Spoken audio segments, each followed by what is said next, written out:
transaction ပါတယ်ဆိုင်ကိုလည်းတက်နိုင်အောင်ဘယ်လို control လုပ်မလဲ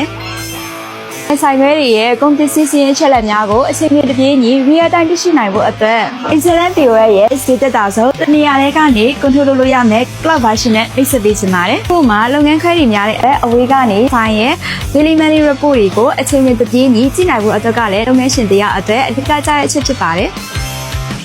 မြည်သည့်အရာဆိုင်မဆိုအသုံးပြုနိုင်ပြီးအချက်လက်များကို cloud မှာတင်ထားမှာဖြစ်လို့မြည်သည့်နေရာမြည်သည့် device တွေမဆိုလောက်ရင်ဝင်ပြီးအသုံးပြုနိုင်မှာပါ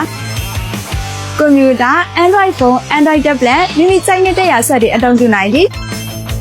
ဆိုင်ခွဲများရဲ့ကုန်ပစ္စည်းလက်ကျန်စည်းများကို real time သိရှိနိုင်ခြင်းကုန်ပစ္စည်းအရာအဝယ်လက်ကျန်အခြေအသုံးစရိတ်ထားလိုက်ပြင်လိုက်သိနိုင်ခြင်းခုလုပ်ငန်းတစ်ခုလုံးရဲ့ငွေစည်းချုပ်ဖြစ်တဲ့လက်ကျန်ရှင်းတဲ့အရှုံးမြတ်စည်းတွေကိုတိကျမှန်ကန်စွာတွက်ချက်ပေးနိုင်တာကြောင့်ဆိုင်စည်းတွေကိုတိတိကျကျသိလို့တဲ့လုပ်ငန်းရှင်များအတွက်အချိန်ကုန်ဆုံးမှုကိုရှင်းချနိုင်စေရဲ့ cloud version နဲ့ control လုပ်ဖို့အကြံပြုပါရစေရှင်အသေးစိတ်သိရှိလိုပါက comment နဲ့ချက်ပေါက်မှာမေးမြန်းလို့ရသလိုအောက်ပါဖုန်းနံပါတ်တွေမှာလည်းဆက်သွယ်မေးမြန်းနိုင်ပါတယ်ရှင်